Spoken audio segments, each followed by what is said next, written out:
Is it true that the United States is restricting Chinese car batteries? It is not surprising to hear about U.S. restrictions on China in the semiconductor industry, but just yesterday, the United States introduced a new regulatory policy in the electric vehicle industry, which is unexpected because it is targeting their own companies. What could be the reason behind such strict regulatory measures on American businesses? The latest policy states that from 2024 onwards, U.S.-made electric vehicles that contain battery components and minerals manufactured in China will no longer be eligible for a $7,500 tax credit. This means that starting next year, electric vehicles equipped with Chinese batteries will not have any price advantage in the U.S. market. It can be said that this restriction policy will slow down the transition from fuel-powered cars to electric vehicles in the United States. At a time when countries around the world are competing for the electric vehicle market, the United States has chosen to slow down its own transition pace and implement policies at the expense of its domestic automakers' interests. What is the U.S. thinking? According to the United States, these measures are meant to stimulate the domestic battery manufacturing industry and strengthen the country's supply chain dominance in the electric vehicle industry. Historically, the United States has been heavily reliant on petroleum energy, and its government support for electric vehicles is not as strong as that of China and European countries. They depend on imports, even for products like batteries that have a high pollution output during the manufacturing process. In a way, this has provided an opportunity for China to rise in the battery manufacturing industry, as exemplified by companies like CATL, Contemporary Amperex Technology Company Limited. Currently, a significant portion of the United States relies on batteries manufactured in China. In addition, the minerals such as lithium, cobalt, and nickel used in battery production are also imported from China. However, in recent years, with advancements in clean energy technology, the United States wants to regain control of the battery manufacturing industry and strategically limit the role of Chinese companies in the U.S. electric vehicle supply chain to reduce dependence on them. However, it is worth considering the strong link between the U.S. dollar and oil, which makes it an almost unshakable financial system. So why does the U.S. want to firmly hold on to battery energy? By considering China's recent battery swapping system integration and its energy export strategies, one can speculate what concerns the U.S. might have. Unfortunately, I can only touch upon this topic briefly. Lastly, many people are concerned about the impact of these restrictions, particularly on Tesla, as it uses batteries from CATL. However, in my opinion, it is unlikely to significantly impact Tesla. Tesla has three main battery suppliers: LG, Panasonic, and CATL. CATL batteries are primarily used in Tesla vehicles produced in China, so it is unlikely to affect Tesla's sales in the United States. Rather, the main concern should be on the future trajectory of Chinese companies like CATL and BYD in the U.S. market. To be more specific, how much impact will these restriction measures have on China's lithium batteries? According to the U.S. restriction policy, the affected foreign entities include China, Russia, Iran, and others. However, upon careful examination, it is apparent that only China has the capability to manufacture lithium batteries. Hence, this policy is targeting Chinese lithium batteries. If not China's lithium batteries, then who should we use? Of course, there are options from Japan and South Korea. Japanese company Panasonic and South Korean company LG are also among the top 5 lithium battery companies globally. Does it mean that China has to accept being bullied? Not necessarily. Approximately 20% to 30% of the weight of a lithium battery is composed of graphite, and about 80% of the global graphite production comes from China. What is even more crucial? Lithium batteries require high-purity graphite, which is almost exclusively produced in China. So even for Japanese and South Korean lithium battery companies, where does their graphite primarily come from? Almost certainly from China, China has already implemented temporary controls on high-purity graphite. Furthermore, an important factor to consider is that electric vehicles primarily use permanent magnet motors, which require rare earth elements. China is also the dominant player in rare earth minerals. So, China need not be afraid. It's just that the measures taken by the United States are quite disgusting. In other words, these revised measures will undoubtedly have an impact within the first 2 years, but in the long run, they should not be able to hinder China's momentum. In the 1980s, Japanese cars captured a significant portion of the U.S. market.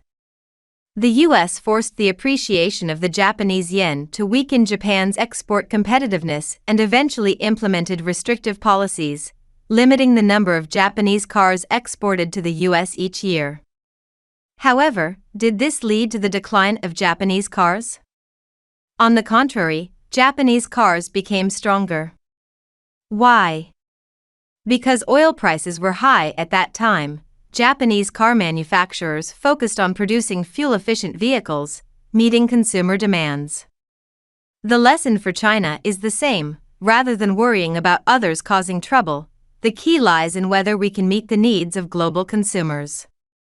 As long as we address consumer pain points, and even lead consumer demands, no matter the headwinds, they cannot stop the continuous strengthening of China's new energy vehicle industry chain. To be blunt, the logical thinking of American politicians seems highly abnormal.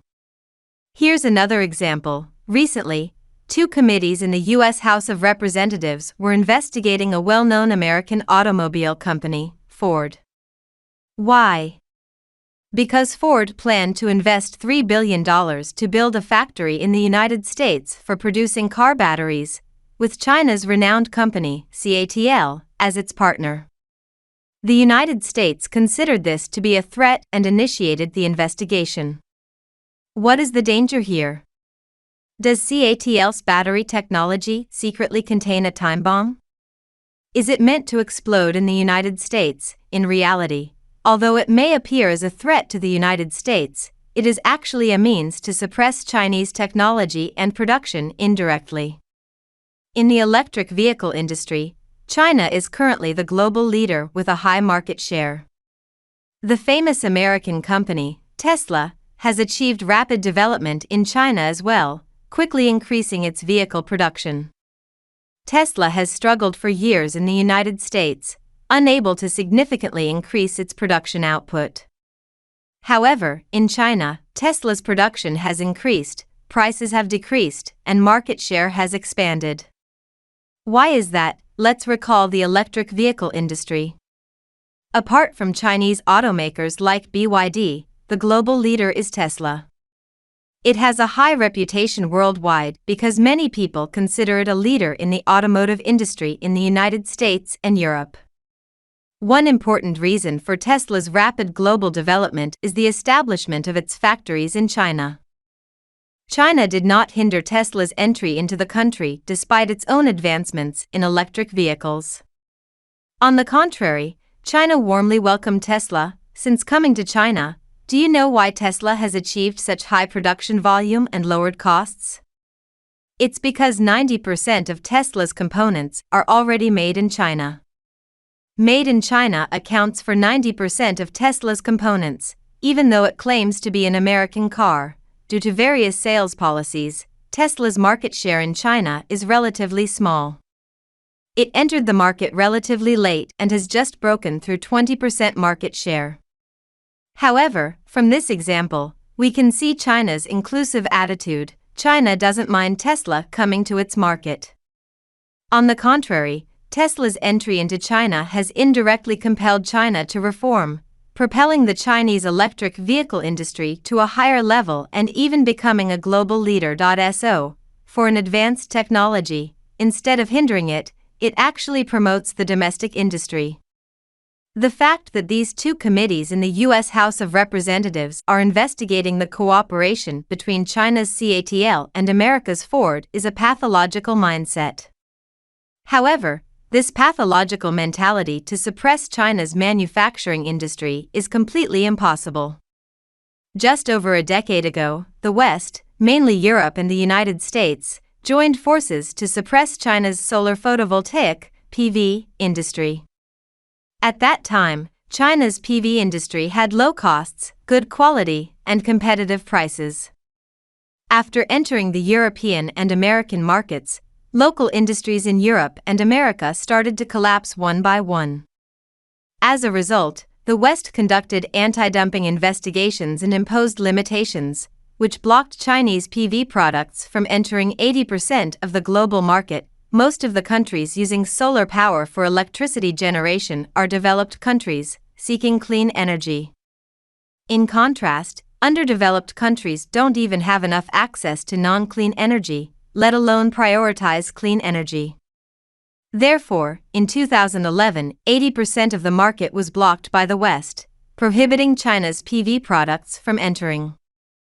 In response, China established numerous large-scale solar power plants in western regions, utilizing non-arable desert areas for PV power generation. As of today, despite more than a decade of Western pressure, China's PV products already account for 75% of the global market share and are irreplaceable. Now, the West believes that China has a large market share in the automobile battery market and wants to suppress it. However, the market generally believes that by 2030, the batteries produced in China for electric vehicles will be double the production of other countries worldwide. Therefore, once China decides to develop something, it will inevitably bring down the market prices. Like turning a diamond into a cabbage price. Whether you like it or not, this is an objective law and reality. Why is that? Because China has a large market and high demand, internal competitiveness is strong. As a result, excellent companies will emerge and stand out. Of course, China will make certain sacrifices in the competition, but as long as some companies persevere, they will become the kings, just as the PV industry did in the past. What do you think? That's it for today's video. See you next time.